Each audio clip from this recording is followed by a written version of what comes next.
পাচ্ছেন মুসলমানের মধ্যে আমার নবী মুস্তাফা ইসলামের মধ্যে আমার নবীর উম্মতগণের মধ্যে কয়েকটি গিরোহ হয়ে যাচ্ছে, ফিরকা হয়ে যাচ্ছে। তারা নিজেদের মধ্যে এক অপরের সঙ্গে দ্বন্দ্ব সৃষ্টি করে দেবে এমনটা পরিস্থিতি চলে এসেছে। এমন মনে হয় যে ইসলামের মধ্যে যারা দাখিল আছে তারা নিজেদের মধ্যে বোধহয় তারা কাতল কিতাল শুরু করে দেবে। হযরত ইমাম হাসান রাদিয়াল্লাহু তাআলা আনহু এই খেলাফতটাকে তখন সঙ্গে সঙ্গে এই জিহাদকে রোকার জন্য, এক অপরের সঙ্গে দ্বন্দ্বের জন্য ইমাম হাসান হযরত আমির মাবিয়াকে এই খেলাফত খানা বাবা সঁপে দিলেন। জোরে বলুন সুবহানাল্লাহ। হযরত আমির মাবিয়া সাহাবী রাসূল রাদিয়াল্লাহু তাআলা আনহুকে দিয়ে দিলেন। জোরে বলুন। যেমন হযরত আমির মাবিয়াকে দেওয়া, তবে কিতাবের মধ্যে লিখতে আছে আমির মাবিয়াকে যখন এই খেলাফত হযরত ইমাম হাসান দিচ্ছেন, দেওয়ার সময় হযরত ইমাম হাসান চারটি শর্ত লিখে দিলেন। চারটি শর্তের উপরে হযরত আমির মাবিয়াকে ইমাম হাসান খেলাফত দিচ্ছেন। জোরে বলুন। চারটি শর্ত কি কি? আপনারা তো অনেকবার শুনেছেন, বলেন তো কি কি শর্ত? শুধু শুনছি ভুলছি, শুনছি ভুলছি, তবে না যতবার শুনছি ততবার সওয়াব পাচ্ছি। জোরে বলুন সুবহানাল্লাহ। আর ভুলি আর থাকি ওটা পরের কথা হযরত, সওয়াব তো পাচ্ছি। আর আলহামদুলিল্লাহ একটা কথা আপনাদের একটু ইঙ্গিত দিই, এই যে ছোট ছোট বাচ্চারা, এখানে কয়েকটা বাচ্চা যেটি সামনে বসে আছে, এরা আমাদের ভবিষ্যৎ জেনারেশন, এরাই হবে এই যে জায়গাতে আমরা আছি তারা আসবে। জোরে বলে। তো আজকে এরা যে এই যে শুনছে, গত বছর শুনেনি, আজকে শুনছে, আবার সামনে বছর শুনবে, তো তাদেরকে কিছু জানানো দরকার আছে। জোরে বলে। যেমন হযরত আমির মাবিয়া রাদিয়াল্লাহু তাআলা আনহুকে ইমাম হাসান রাদিয়াল্লাহু তাআলা আনহু খেলাফত যখন দিয়ে দিলেন, যখন দিয়ে দেওয়া তখন চারটি শর্ত লিখে দিলেন। এক নম্বর শর্ত হলো, লেখা সুন্দর করে আছে, হযরত আমির মাবিয়াকে বলে দেওয়া হলো যে এক নম্বর শর্ত হলো যে আপনা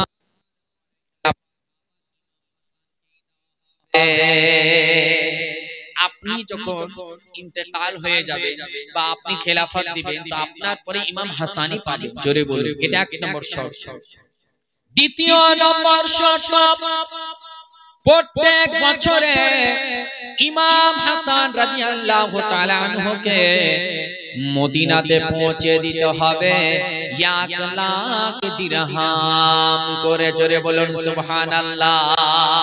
প্রত্যেক বছরে 1,00,000 দিরহাম আমির মাবিয়াকে দিয়ে দিতে হবে ইমাম হাসানের জন্য। তৃতীয় শর্ত হলো যেন মদিনা এবং ইরাকের মধ্যে কাউকে যেন হযরত আলী রাদিয়াল্লাহু তাআলা আনহুর উপরে বেশি করে কোন রকম করে কোনো কিছু অতটা খুদ করে না কিছু যাচাই করা হয়। যা হয়েছে, যা হয়ে গেছে সবকে বন্ধ করে দিতে হবে, নতুন আজ থেকে সব চালাতে হবে। জোরে বলে। চতুর্থ আপনার শর্ত হলো হযরত ইমাম হাসান সে তো শর্ত চুকিয়ে নিলেন যে আহলে বাইতের মান সম্মান বজায় রাখতে হবে এবং তাদের মালদের হেফাজত করতে হবে এবং আহলে বাইতের হেফাজত করতে হবে। এটা না যে তাদেরকে বিদ্রুপ করব, তাদের ব্যাপারে কোনো কিছু করবে। এই শর্তের উপরে দেওয়া হলো। যেমন দিয়ে দেওয়া হযরত আমির মাবিয়া রাদিয়াল্লাহু তাআলা আনহু শর্ত মঞ্জুর করে নিলেন। তিনি এই শর্তগুলো মেনে নিলেন। মেনে নেওয়ার পর আমিরে মাবিয়া এবার বাবা আপনার খলিফা মুনতাখিব হয়ে গেলেন। কিন্তু বাবা আমিরে মাবিয়া হয়ে যাওয়ার পর যারা ইমাম হাসান রাদিয়াল্লাহু তাআলা আনহুকে ভালোবাসেন, যারা এত মহব্বত করেন, কিন্তু আমিরে মাবিয়াকে দিয়ে দেওয়া হলো। কিন্তু তারা এটাকে সহ্য করতে পারে না। তাদের অন্তরে একটু মনে হচ্ছে নারাজগি ইজহার হচ্ছে, প্রকাশ্য হচ্ছে। এইভাবে আপনার দিন চলতে থাকে। আর সেখান থেকে হযরত ইমাম হাসান চলে গেলেন আপনার মদিনাতে। 41 হিজরিতে হযরত ইমাম হাসান হযরত আমির মাবিয়াকে খেলাফত দিয়ে সেখান থেকে চলে গেলেন। মদিনায় যাওয়ার পর ইমাম হাসান রাদিয়াল্লাহু তাআলা আনহু 10 বছর সেখানে থাকলেন। সেখানে দ্বীন ও তাবলীগের কাজ করতে আছেন। এবার যখন হযরত ইমাম হাসানের 50 বছর, আপনার হযরত ইমাম হাসানের কোন জায়গায় বলছেন 50 বছর, কোন জায়গায় 48 বছর, তিনার বয়স যখন পৌঁছে গেল, তো অনেকে আপনারা জহরের ব্যাপারে, বিশ্বের ব্যাপারে শুনেছেন। হযরতে ইমাম হাসান রাদিয়াল্লাহু তাআলা আনহুকে আপনার বাবা জহর দেওয়া হয়েছে। এমন জহর দেওয়া হয়েছে হযরত ইমাম হাসান রাদিয়াল্লাহু তাআলা আনহু সে জহর দেওয়া, সে জহর পান করে নিয়েছে। পান করে নেওয়ার পরে ভিতরে এমন বাবা আপনার জ্বালা শুরু হয়েছে, এত জ্বালা শুরু হয়েছে যে ভিতর থেকে কলেজা টক টক করে কাটতে শুরু হয়ে গিয়েছে। এমন অবস্থায় হযরত ইমাম হোসেন রাদিয়াল্লাহু তাআলা আনহু ইমাম হাসান রাদিয়াল্লাহু তাআলা আনহুর কাছে উপস্থিত হয়ে গেছে। ওরে ভাই, তোমার এমন কেন অবস্থা ভাই? বলো বলো তোমার কেমন হয়েছে? বলে ভাই হোসেন রে, আমি জহর খেয়ে নিয়েছি, আমি বিষ পান করে নিয়েছি। যেমন বলে দেওয়া হযরত ইমাম হোসেন ভাইকে জিজ্ঞাসা করছে, ওরে ভাই ये जहर কে দিয়েছে বল রে ভাই, বল ভাই কে কাজ করেছে? তোমাকে বিষ কে পান করিয়েছে? হযরত ইমাম হাসান বলছেন, ও ভাই আমাকে যে বিষ দিয়েছে তুমি তার কি করবে? তুমি কি তাকে কতল করবে? ইমাম হোসেন রাদিয়াল্লাহু তাআলা আনহু বলছেন, জি হ্যাঁ, আমি তাকে কতল করে দেব। হযরত ইমাম হাসান বলতে আছেন, ওরে ভাই হোসেন শোন, আমি যাকে মনে করি যদি সে না হয়, তাহলে তুমি যদি তাকে কতল করে দাও, তাহলে এটা তার জন্য এটা অজান্তে কতল হয়ে যাবে। ইমাম হাসান কোন নাম বললেন না, এটাই বললেন, ওরে ভাই হোসেন আমাকে যে বিষ দিয়েছে রে ভাই, আমি তাকে আল্লাহর সুপুর্দ করে দিলাম, আল্লাহর কাছে সঁপে দিলাম, তার বিচার আল্লাহই করবে। জোরে বলুন সুবহানাল্লাহ। এবার বলতে আছে, ভাই হোসেন আমি একদিন আমার নানি আয়েশার কাছে আমি আবেদন করেছিলাম, নানি আমার ইন্তেকালের পরে আমি চাই আমার যেন তাদফিনটা মাদফুনটা আমার যেন দাফন করা হয় আমার নবী আমার নানা মুস্তাফার রওজার কাছে। বলছে, নানি আমার আশা ছিল আমি যখন ইন্তেকাল হব তো আমার যেন কবরটা আমার নানার মুস্তাফার রওজার কাছে যেন হয়। তা হযরত আয়েশা বলছে, তাতে অসুবিধা কি আছে? তোমার দাফন হবে না তো তাহলে কার হক আছে? কোনো অসুবিধা নাই। এই কথা হযরত ইমাম হাসান হযরত হুসাইনকে বলতে আছে, ও ভাই হুসাইন আমি যখন ইন্তেকাল হয়ে যাব রে ভাই, আমার ইন্তেকালের পরে আমার জানো কবরটা দেওয়া হয় আমার নানা মুস্তাফা রওজার কাছে। কিন্তু ভাই হোসেন একটি কথা মনে রাখবে ভাই, আগে আয়েশা হযরত আয়েশাকে জিজ্ঞাসা করে নেবে, যদি বলে তবে হ্যাঁ, আর যদি দেখো সেই জায়গাতে কোন রকম করে সেখানে বিপদ আপদ চলে আসে, কোনো কেউ যদি নারাজগি দেখায়, তখন সেখানে তুমি দেবে না। জান্নাতুল বাকিতে আমার মা খাতুনে জান্নাতের কদমের কাছে দিবে। জোরে বলুন সুবহানাল্লাহ। যেমন বলতে আছে এবার হযরত ইমাম হাসান রাদিয়াল্লাহু তাআলা আনহু চোখ দিয়ে ঝরঝর করে জল পড়তে আছে, কান্না করতে লেগে গিয়েছে। ইমাম হোসেন জিজ্ঞাসা করতে আছেন, ওরে ভাই হাসান, তোমার চোখে হঠাৎ করে মতো কেন জল চলে আসলো? বলে হোসেন রে, আমি এখন কারবালার মাটি দেখতে পাচ্ছি। ওরে ভাই হোসেন, আমি দেখতে পাচ্ছি রে যে কারবালাতে তোমার উপরে তীর বর্ষণ করা হচ্ছে। ভাই হোসেন, তোমার শরীরটা রক্তে লাল হয়ে যাচ্ছে রে ভাই। ওরে ভাই হোসেন, আমি দেখতে পাচ্ছি তোমার লাখতে জিগার আলী আকবরের গোশত মনে হচ্ছে হাওয়ায় উড়ছে রে, আর তোমার ছোট ছেলে আলী আসগরের শির গলাতে যেন তীর দেওয়া হচ্ছে। আমি দেখতে পাচ্ছি আমার বোন যায়েনাবের খিমাকে জ্বালিয়ে দেওয়া হয়েছে। এমতো আমি দেখতে পাচ্ছি ভাই। তবে একটা কথা বলে রে ভাই, ওই কারবালার প্রান্তরে তুমি সাবিত কদম থাকিও রে ভাই, জানো আমার নানা মুস্তাফার দিনে কোনো দাগদার না লাগে। ইমাম হোসেন বলতে আছে, ও ভাই তুমি চিন্তা করো না, কারবালার প্রান্তরে আমি নিজের মস্তকখানা পর্যন্ত নানা মুস্তাফার দিনের জন্য, নানা মুস্তাফার ইসলামকে রক্ষা করার জন্য আমি তাতেও রাজি আছি, তুমি চিন্তা করো না। ইমাম হাসান বলতে আছে, হোসেন রে, আমি তোমার কাছে দিয়ে গেলাম আমার লাখটা জিগার, তুমি কাসিমের খেয়াল রাখিও। জোরে বলো। যেমন বলতে আছে এবার দেখতে আছে হযরত হাসান রাদিয়াল্লাহু তাআলা আনহু আরো যেন শরীরের রং পরিবর্তন হয়ে গেল, ঘাবড়িয়ে গিয়েছে। মুখের চেহারার অলৌকিক মানে আপনার যেমন ছিল তেমন চেহারা ভয়ানক, আপনার মনে হচ্ছে পরিবর্তন হচ্ছে। বিষের আপনার যেমন যেমন জহর শরীরের মধ্যে ভিনে যাচ্ছে, ভিতর থেকে কিতাবের মধ্যে লেখা আছে ওই বিষ পান করার চোপার ভিতরে কলেজা পর্যন্ত 70 টুকরা হয়ে গিয়েছে। আল্লাহু আকবার। এত বাবা এবার হযরত ইমাম হাসান কাই করতে লেগেছে, কাই করতে গিয়ে ভিতর থেকে আপনার কলেজা ছিঁড়ে চলে আসে মতো অবস্থা। হযরত ইমাম হাসান বলছে, ভাই রে এমন কেন হয়ে গেল রে ভাই? এবার দেখতে দেখতে আর ইমাম হাসান দুনিয়া থেকে বাবা পরওয়াজ করছে। হযরত ইমাম হাসান রাদিয়াল্লাহু তাআলা আনহু আপনার দুনিয়া থেকে চলে যাচ্ছেন 50 হিজরিতে সফর মাসের 28 তারিখে দুনিয়া থেকে পর্দা নিচ্ছে।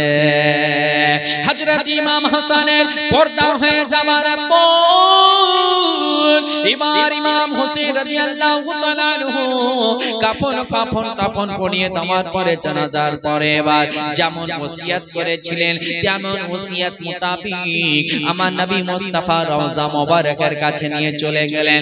যাওয়ার পরে হযরত আয়েশা সিদ্দিকা রাদিয়াল্লাহু তাআলা আনহা ইমাম হোসেন বলতে আছে, নানি আমার ভাই হোসেনকে আমরা দাফন করব রওজা আমার নানার মুস্তাফা রওজার কাছে।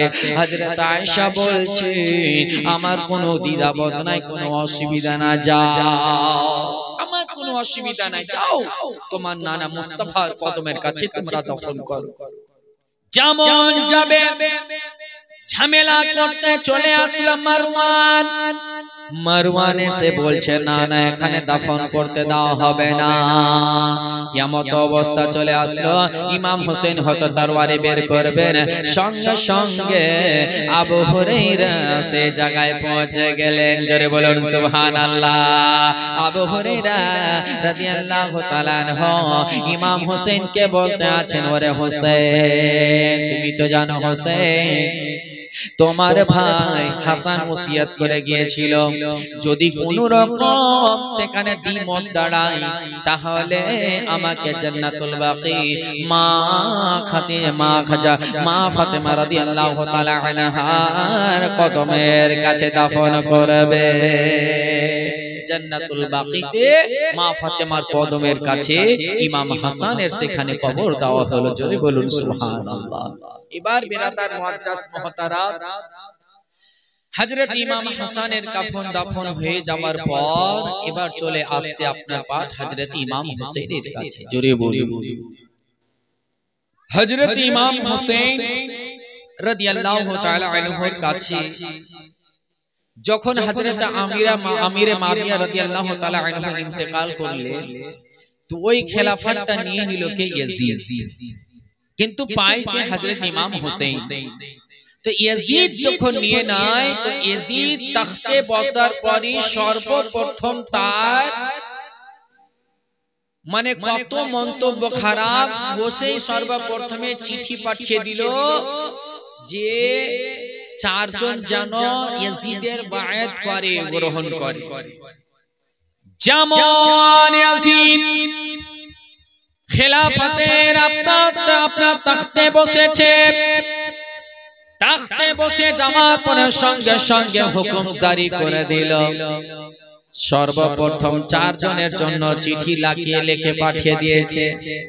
আব্দুল্লাহ বিন জুবাইর, আব্দুল্লাহ বিন উমর আর আব্দুর রহমান বিন আবু বকর আর ইমাম হোসেন বিন আলী।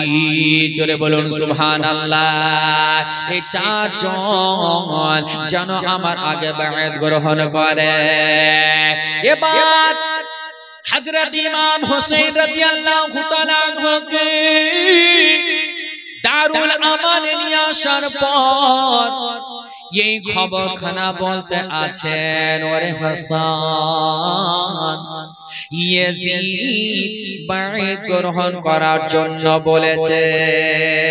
যেমন বলে দেওয়া ইমাম হোসেন রাদিয়াল্লাহু তাআলা আনহু বলতে আছেন, এটা কোনোদিনই হতে পারে না, আমি কোন রকম করে আমি বায়াত গ্রহণ করব না।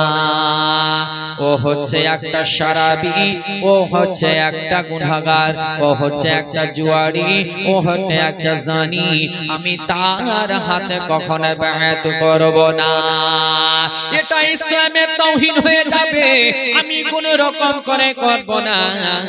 যেমন বলে দাও বাবা এই খবরখানা ইয়াজিদের কাছে পৌঁছে গেল। ওরে মা,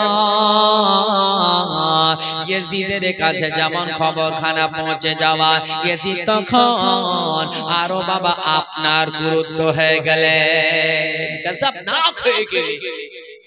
আমার বায়াত গ্রহণ করবে না, আমি খেলাফতের চেয়ারে বসে আছি, তখতে বসে আছি, কেন করবে? আসল তো যদি দেখা যায় ইমাম হচ্ছেন ইমাম হোসেন। জোরে বলো।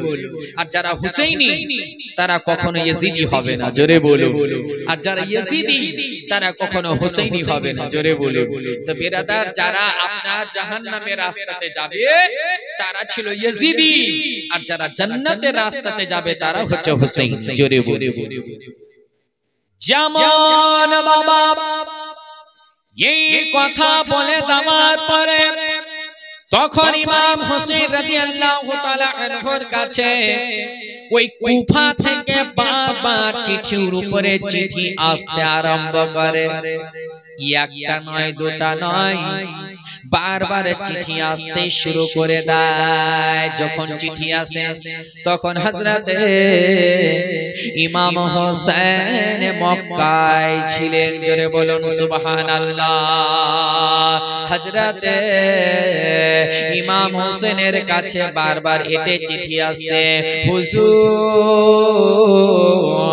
আপনি আমাদের কুফাতে আসেন, আমরা এখানে 1 লাখ মানুষ আপনার হাতে বায়াত গ্রহণ করব। হযরত ইমাম হোসেনকে চিঠি লিখে পাঠাচ্ছেন। এটাই চিঠি যে হুজুর আমরা কুফাবাসী 1 লক্ষ আপনার হাতে আমরা বায়াত করব। যেমন চিঠিগুলো লিখে পাঠায়, চিঠির উপরে চিঠি চলে আসছে, বলে হুজুর আপনি তাড়াতাড়ি করে কুফা আসেন। এই কুফাতে আসার পরে হুজুর আমরা আপনার হাতে বায়াত গ্রহণ করব। এর জন্য ইয়াজিদ আমাদের উপরে অনেক জুলুম করছে, তার মাক্কারি অনেক রয়েছে, আমরা তার হাতে বায়াত হব না, আমরা আপনাকে ইমাম মানি এবং আপনার হাতে আমরা বায়াত গ্রহণ করব। যেমন বলতে আছে ইমাম হোসেন তখন বলতে আছেন, যদি 1 লাখ কুফাবাসী আমার হাতে বায়াত করে দেয় তাহলে নানা মুস্তাফা দিনের কেউ কোনো ক্ষতি করতে পারবে না। এই বলা নিয়ে ইমাম হোসেন কুফা যাওয়ার জন্য প্রস্তুত। এই কুফা যাওয়ার জন্য ইমাম হোসেন প্রস্তুতি নিয়ে নিচ্ছেন বাবা। যেমন প্রস্তুতি নেবে মক্কাবাসীরা আর ওখানকার বড় বড় লোকেরা একটি বৈঠক করলো। বৈঠকে ইমাম হোসেনের কাছে তারা আরজ করছেন, হুজুর আমাদের আবেদন এটাই হুজুর যে আপনি কুফা হুজুর আপনি যেন না, হুজুর আপনি কুফা যেন না, কারণ হতে পারে তাদের এটা যদি ধোঁকা হয়ে যায়, হতে পারে যদি আপনাকে সেখানে গিয়ে তারা ধোঁকা দিয়ে দেয়, তো হুজুর আপনি কুফা যেন না। এতবার বলতে আছেন ওই মক্কাবাসীরা হযরত ইমাম হোসেনকে বলছেন, হুজুর আপনি যেন না। ইমাম হোসেন বলছে আমি হয়তো যাব। শেষ পর্যন্ত তারা বলছেন যে হুজুর একটা উপায় আছে, আগে আপনি মুসলিম বিন আকিলকে আগে পাঠান। হুজুর আপনার চাচতো ভাই মুসলিম বিন আকিলকে আপনি পাঠান, সে আগে গিয়ে সেখানকার পরিস্থিতি দেখবে, তারপরে সেখান থেকে যদি ভালো হয়, সে সেখানকার পরিস্থিতি যদি ভালো থাকে আপনাকে খাত পাঠাবে, চিঠি পাঠাবে ইমাম মুসলিম, আর আপনি সে অনুযায়ী তখন আপনি রওনা হবেন। জোরে বলে যেমন বলা হযরত ইমাম হোসেন রাদিয়াল্লাহু তাআলা আনহু এই কথা মঞ্জুর করে নিলেন, বলে ঠিকই বলেছো তোমরা, সঠিক বলেছো, এটাই করতে হবে। হযরতে মুসলিম বিন আকিলকে ইমাম মুসলিমকে বললেন, ওরে মুসলিম ভাই তুমি আগে কুফা যাও, আর কুফাতে যাওয়ার পরে সেখানকার পরিস্থিতি দেখবে, যদি সেখানকার পরিস্থিতি ভালো থাকে তুমি সঙ্গে সঙ্গে গিয়ে তুমি নিজে খাত লিখে আমাকে পাঠিয়ে দিবে কাসিদের দ্বারাতে, আমি তখন মক্কা থেকে সেখানে রওনা হব। জোরে বলো আমি সেই জায়গায় পৌঁছে যাব। এই কথা বলে দেওয়ার পরে এবার ইমাম মুসলিম যাবে, এমতো পরিস্থিতি হয়ে গেছে বাবা। কিন্তু ইমাম মুসলিম কুফায় রওনা হবে, 2 সন্তান বাবা হাত ধরে নিয়েছে। ইমাম মুসলিমের 2 সন্তান, এক নাম হচ্ছে মুহাম্মদ আর একটা নাম হচ্ছে ইব্রাহিম। জোরে বলুন সুবহানাল্লাহ। একটার বয়স হচ্ছে 8 বছর আর একটার বয়স হচ্ছে 6 বছর। একবার দরুদ পড়ুন, একটু মাইকে গন্ডগোল হচ্ছে, পড়ুন আল্লাহুম্মা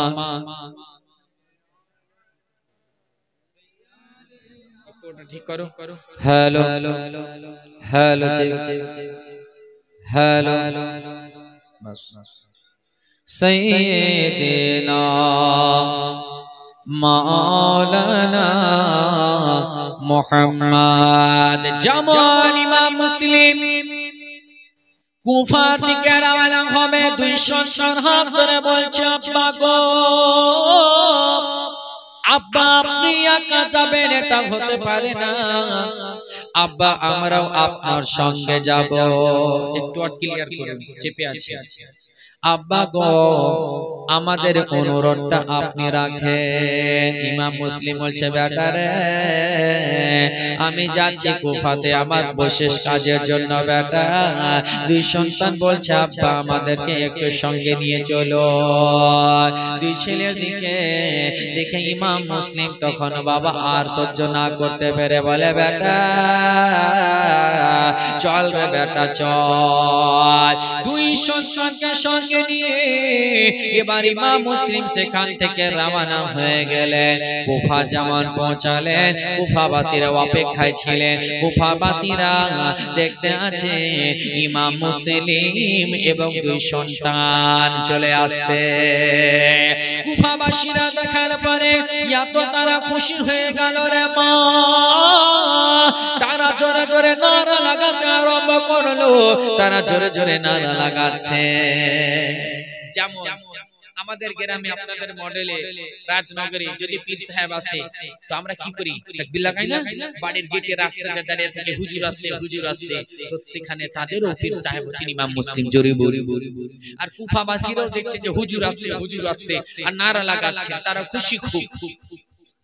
যেমন ইমাম মুসলিম কুফাতে প্রবেশ করার পরে কুফাবাসীরা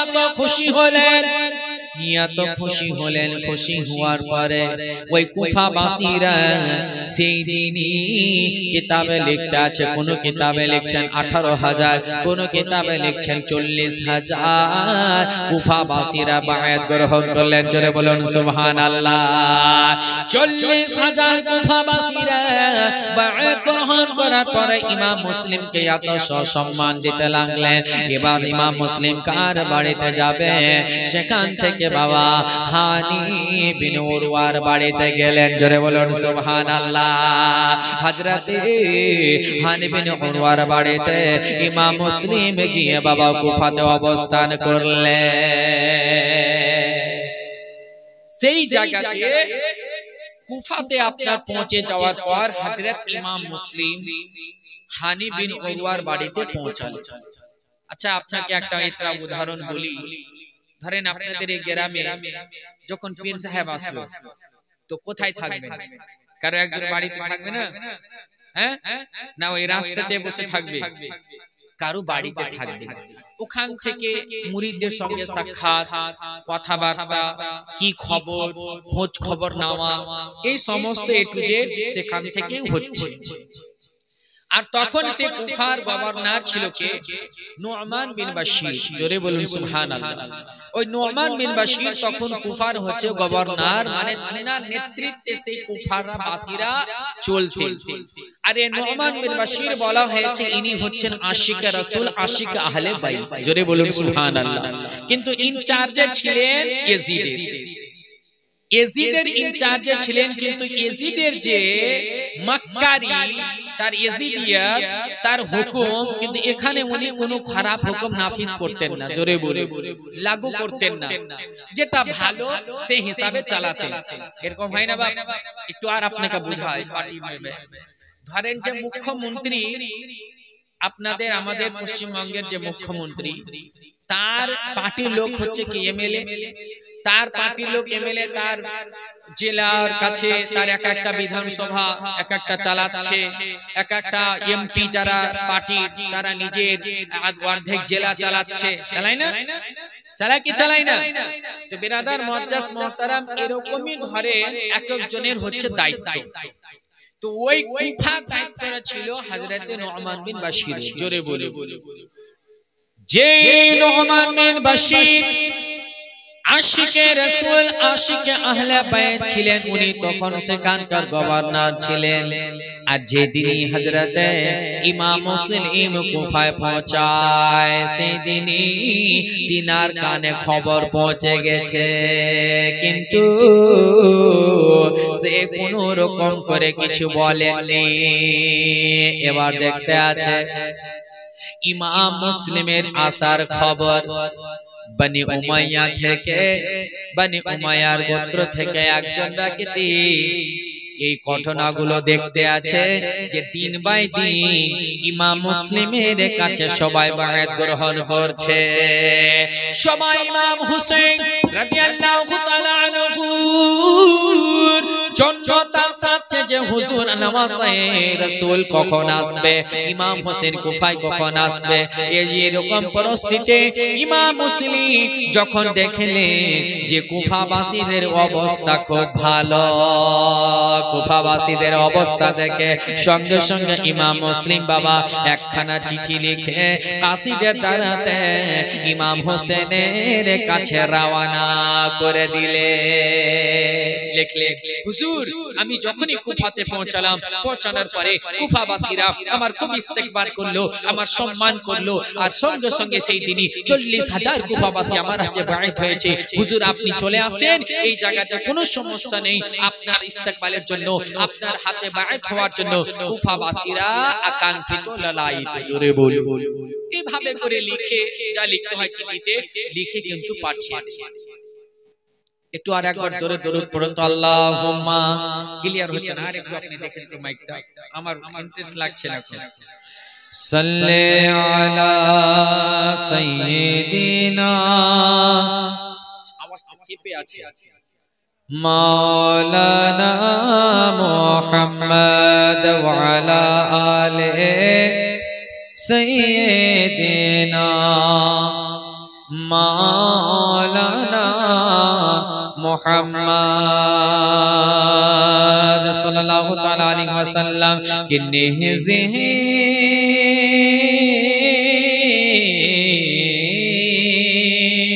একটা শের পড়ছি, আপনি ঠিক করুন। कि नेज़े पे वो कुरान का,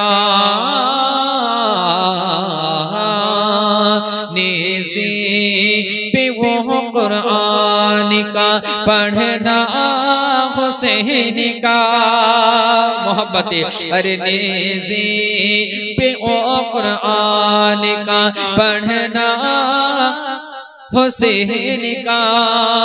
छुड़छे कि नेज़े पे वो कुरान का पढ़ना हुसैन का, दुनिया से मुख्तलिफ है तरीक़ा हुसैन का, दुनिया से मुख्तलिफ है तरीक़ा हुसैन का। कि नेज़े पे वो कुरान का पढ़ना हुसैन का, कि दुनिया से मुख्तलिफ है तरीक़ा हुसैन का। शेर हाजिर करता हूँ कि पल के बिछाए बैठे हैं यादें हुसैन में, कि पल के बिछाए बैठा है यादें हुसैन में, करता है इंतज़ार, करता है इंतज़ार मदीना हुसैन का, करता है इंतज़ार मदीना हुसैन का।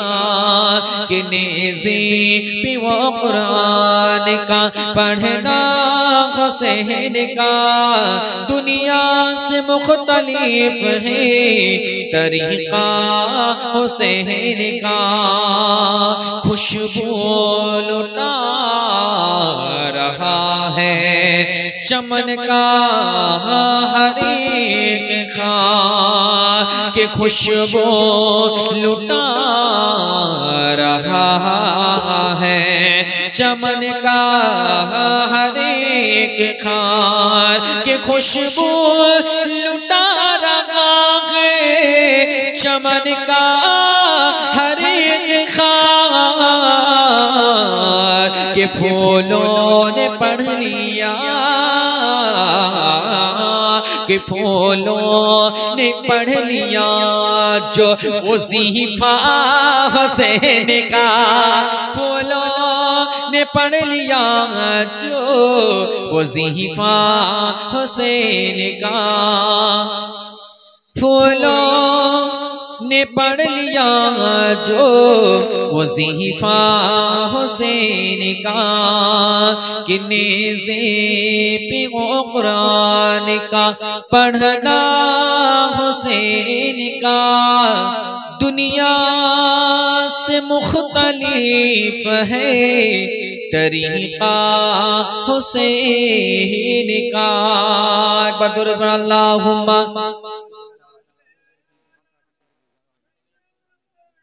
बेटे ठीक करो बेटे।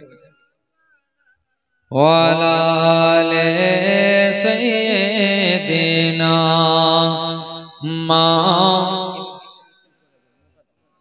मुहम्मद अल्लाहुम्मा सल्ली अला। ওখানে বেটে ঠিক করব তো হচ্ছে কি একটু হালকা দেখো তারপর ছেড়ে দিই। মুহাম্মদ ওয়ালা আলে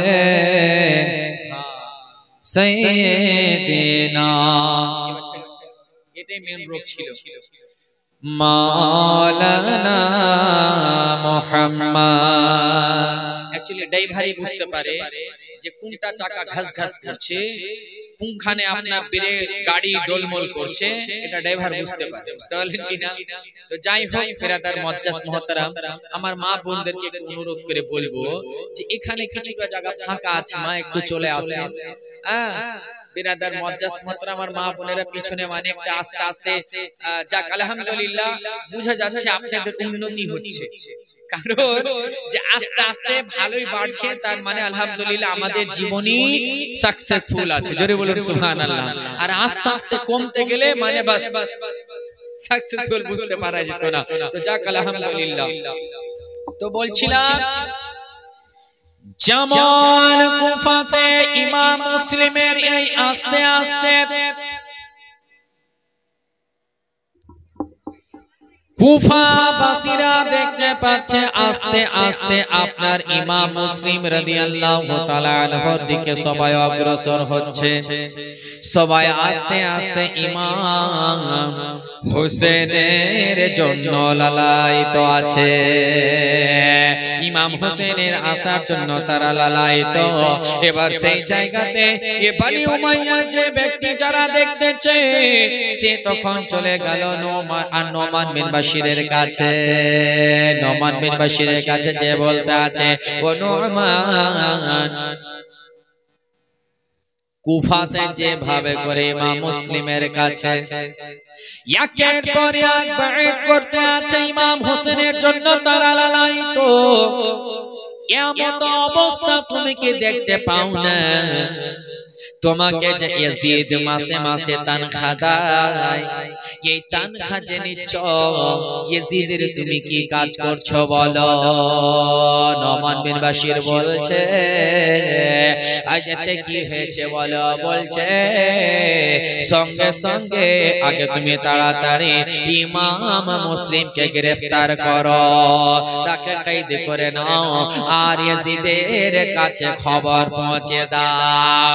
এই মতো বলতে আছে বাবা। তখন নোমান বিন বাশির বলছে না না, এটা কোনোদিন হতে পারে না, এটা কখনো হবে না। ও হচ্ছে নবী মুস্তাফা নামাজ ভালোবাসা, আমি তার উপরে কোনো জুলুম করতে পারবো না। এর জন্যই আজ যদি আমি কোনো রকম করে একটু গোস্তাকি করে দিই, একটু বেয়াদবি করে দিই, কাল কিয়ামতে নবী মুস্তাফার কাছে মুখ কি করে দেখাবো। এমন কথা বলতে আরম্ভ করে দিয়েছে। এই বনি উমাইয়ার থেকে যে ব্যক্তি রয়েছে, এই ব্যক্তি কথাবার্তা শুনে বুঝে গিয়েছে এ আর ইয়াজিদের না, এ হচ্ছে ইমাম মুসলিমেরই গোলাম।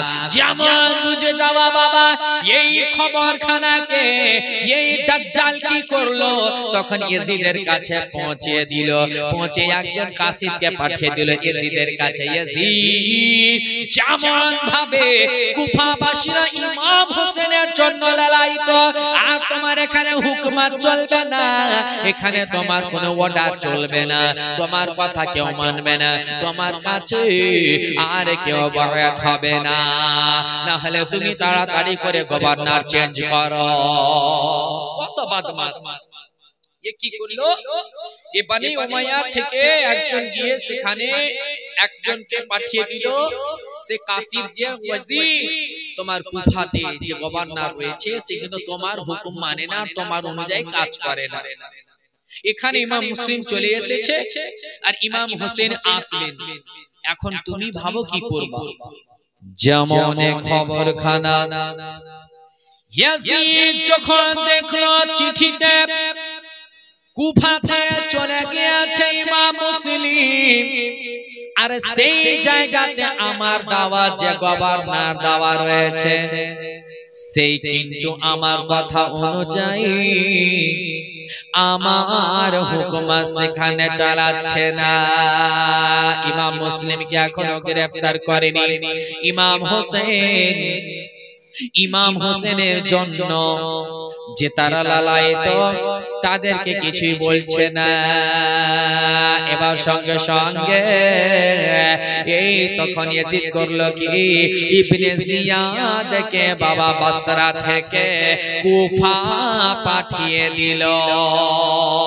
ইবনে জিয়াদের কাছে চিঠি পাঠিয়ে দিল, হুকুমনামা লিখে যে হে ইবনে জিয়াদ, তুমি বসরা থেকে ওখান থেকে তুমি সঙ্গে সঙ্গে কুফা চলে যাও, আর কুফাতে যে নোমান বিন বাশির কাছে গভর্নর রয়েছে তাকে গ্রেফতার করে নিয়ে আর তুমি সেখানকার তুমি গভর্নর হয়ে যাবে। এবার বসরাতে কাকে দিবে? এবার বসরাতে অন্য একজনকে কুফাতে আপনার বসরাতে গভর্নর করে দিল, আর সেখান থেকে ইবনে জিয়াদ তখন সেখান থেকে চলে আসলো কুফা। এবার কুফাতে প্রবেশ কেমন করে করবে? এ তো তার মাক্কারি তো আছে। একটা ভাই কি বা শয়তান লোকের শয়তান বুদ্ধি বেশি হয়, কি করে মানুষকে চক্রান্তে ফেলতে হবে ওর জানা আছে। বুঝতে পেরেছেন কিনা?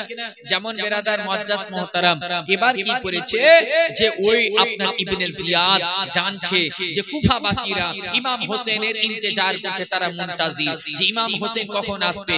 তো ইমাম হোসেনের মতো করে ও চাইছে যে আমি এমন ভাবে সেখানে প্রবেশ করব যে তারা যেন ভাবে এটা ইমাম হোসেন আসছে। জোরে বলে যেমন এবার ইবনে জিয়াদ কুফাতে কিভাবে প্রবেশ করবে কিতাবের মধ্যে বর্ণনা করা আছে যে ইবনে জিয়াদ করলো কি একটি লেবাস পরলো, হাজাজি লেবাস আপনার পরে নিল, আর হাজাজি লেবাস পরে নেওয়ার পর ওই হাজাজি রাস্তা দিয়ে কুফাতে প্রবেশ করছে। কুফাবাসীরা আপনার দেখে আপনার আনন্দিত হয়ে গেলে, খুশিতে আত্মহারা হয়ে গেলে। তাদের খুশির কারণ হলো এটাই রে মা, তারা ভাবছে এ কুফাতে ইমাম হোসেন চলে এসেছে। তারা জোর সোর নারা লাগাচ্ছে, মারহাবা মারহাবা, হে আলীর ছেলে নওয়াসায়ে মুস্তাফা। ইমাম হোসেনের জন্য ইস্তেগফার নারা আপনার ব্যাপার ইস্তেকবাল লাগাচ্ছে, তারা ইস্তেকবাল করছে, নারা লাগাতে আছে। আর এদিকে মুখ নিচা করে ইবনে জিয়াদ চলে যাচ্ছে। এবার কিন্তু বাবা হানি ইবনে উরওয়া রাদিয়াল্লাহু তাআলা আনহু দেখতে আছে কি যে এই লোকটি কেন ইমাম হোসেন যদি হতো তাহলে মুখ ঢেকে আসতো না। কারণটা কি? একটা দুই পা করতে করতে ইবনে জিয়াদের কাছে বাবা পৌঁছে গেলে। ইবনে জিয়াদের কাছে গিয়ে বলছে কে তুমি? তখন কিছু বলে না, তখন সঙ্গে সঙ্গে ওই হানি তখন তার বাবা এই নিকাব খানাকে হিজাব খানাকে টেনে নিলে। যেমন টেনে নামা তখন দেখতে আছেন হোসেন না, এটা হচ্ছে ইবনে জিয়া। যেমন দেখেছে এটা হচ্ছে ইবনে জিয়া। তখনকার হযরত হানি বিন উরওয়া তখন তাজ্জুব হয়ে গেলেন, কুফাবাসী তাজ্জুব হয়ে গেলেন। আশ্চর্য বিষয়, ইবনে জিয়াদ কি করে এখানে আসলো? যেমন দেখে নামা এক তো তারা আতঙ্কিত হয়ে গিয়েছে, কিন্তু বাবা চাইতে গেলে কুফাবাসীরা এই তো মাক্কারি করতে এসে গেছে কুফাতে। ইবনে জিয়াদের মাক্কারি সম্পর্কে কুফাবাসীরা আগে থেকে অবগত আছে, কিন্তু সঙ্গে সঙ্গে যখন কুফাতে এসে যায়, এই কুফাতে প্রবেশ করে যাওয়ার পরে তখন তারা চাইতে গেলে ইবনে জিয়াদকে তখন কিন্তু কতল করতে পারতেন, যেহেতু তার সঙ্গে কয়েকজন মাত্র। আর এই সময় যদি ইবনে জিয়াদকে বাবা সেখানে কতল করে দেয় তাহলে আর ইয়াজিদের পক্ষ থেকে কোনো আর গভর্নর আসার হিম্মত পাবে না। কিন্তু কেমন করে হবে? ইয়াজিদের চক্রান্ত বড় চক্রান্ত। এবার সেখান থেকে ইবনে জিয়াদ সেখান থেকে সঙ্গে সঙ্গে দারুল আমারাতে চলে গেলেন। দারুল আমারাতে যাওয়ার পরে সেই জায়গাতে নুমান বিন বাশিরের ঘরে প্রবেশ করে গেলেন। আর যেমন প্রবেশ করা গিয়ে সঙ্গে সঙ্গে ইয়াজিদের খত লেখা দেখিয়ে দিল, হে নুমান বিন বাশির, আমি হচ্ছি ইবনে জিয়াদ। এই দেখো ইয়াজিদের পক্ষ থেকে আমাকে এখানে গভর্নর করা হয়েছে, এবার তোমার গভর্নরই এখান থেকে শেষ। এর জন্যই তোমার গভর্নর শেষ। ইমাম মুসলিমকে কেন তুমি গ্রেফতার করনি? কেন তুমি ইমাম হোসেনের বায়াত তারা গ্রহণ করার জন্য লালায়িত, কেন তাদেরকে তুমি রুখছো না? তাকে তুমি ইমাম মুসলিমকে তুমি কেন কতল করনি? যেমন বলতে আছে, তখন নুমান বিন বাশির বলতে আছে যে আজ আমি এই সামান্য কিছু দুনিয়ার লালচে আমি নামাজে রাসূলের কাছে গোস্তাকি করতে পারবো না, আমি বেয়াদবি করতে পারবো না, আমি তাদেরকে কোনো শাস্তি দিতে পারবো না। আমি হচ্ছে তাদের গোলাম, আমি ইয়াজিদের কোনো গোলাম নয়।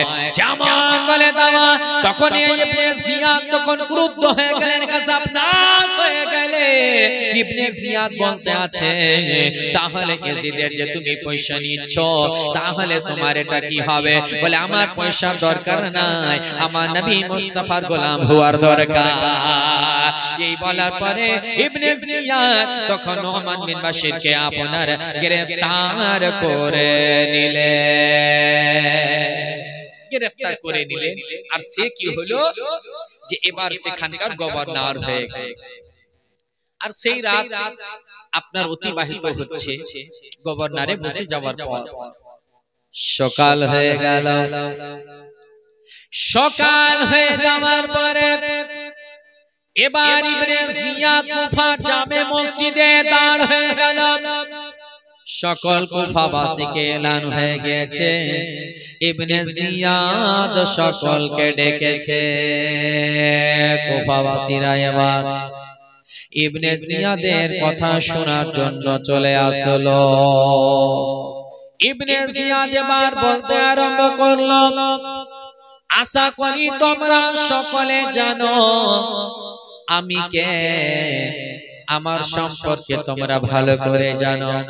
আর যে জানো আর যারা জানো না ভালো করে শুনে নাও। এই কুফাতে আজ থেকে আমি হচ্ছি গভর্নর ইয়েজিদের পক্ষ থেকে। তবে একটা কথা শুনে না, যারা যারা ইমাম হোসেনের হাতে বায়াত করার জন্য চেষ্টা করবে, তার গর্দন থেকে তার গর্দনের উপরে তলোয়ার চলবে, সরকে তার মস্তকগুলোকে জিসিম থেকে জুদা করে দেওয়া হবে। তোমরা সকলে ইয়েজিদের বায়াত গ্রহণ করবে, এমন কথা বলতে শুরু করে দিয়েছে। ইয়েজিদের যে বায়াত গ্রহণ করবে না তার উপরে অনেক জুলম সিতাম হবে। আর আমি একটা খবর পেয়েছি যে কুফাতে চলে এসেছে ইমাম মুসলিম, নবী মুস্তাফার নামাজে চলে এসেছে। আমি বলতে চাই, আমি আজকে সারা দিনের সময় দিতে আছি, সন্ধ্যার মধ্যে আমার কাছে যেন সে ইমাম মুসলিমকে নবীর নামাজে পৌঁছে দেওয়া হয়। যদি আমি ইমাম মুসলিমকে না পাই, যার বাড়িতে পাবো তাকেও তো কাতাল করব, তার বাড়ি ঘরকে বরবাদ করে জ্বালিয়ে দেব। ইবনে জিয়াদ এভাবে করে কুফার জামে মসজিদে আপনার মানুষদেরকে, কুফাবাসীদেরকে বলছে। এবারে মতো করে বলে দেওয়ার পরে কুফাবাসীদের মধ্যে ভয় ঢুকে গেল, তারা আতঙ্কিত হয়ে গেল। এবার রাস্তায় যেতে যেতে হানি ইবনে উরওয়া ভাবতে আছে মনে মনে, আমার বাড়িতে ইমাম মুসলিম অবস্থান করে আছে, আমি এখন কি করি? এখন যদি আমি ইমাম মুসলিমকে হাওয়ালায় করে দিই, তাহলে ইমাম মুসলিমকে হাওয়ালায় করতে গেলে জান তো বেঁচে যাবে, কিন্তু ঈমান বাঁচানো মুশকিল। আর ইমাম মুসলিমকে যদি আমি হাওয়ালা না করি তাহলে আমার জান যাবে। এবার সে হানি বিন উরওয়া বলতে আছে, জান যাবে, জান, ঈমান যেন না যায়, এটা ভাবতে আছে। এই যে শেষের দিকে বক্সের একটা ঘন ঘন করে আওয়াজ পাচ্ছেন না, আপনি বুঝতে পারছেন ওষুধ দেন না ঠিক করেন। যেমন এই কথা হানি বিন উরওয়া ভাবতে আছেন, তখন রাস্তায় যেতে যেতে একটা আহাত করলেন, জান যাবে, যাও। নামাসায়ে রাসূলের জন্য জান দিতে রাজি, কিন্তু ঈমানে কোনো দাগ লাগতে দেব না।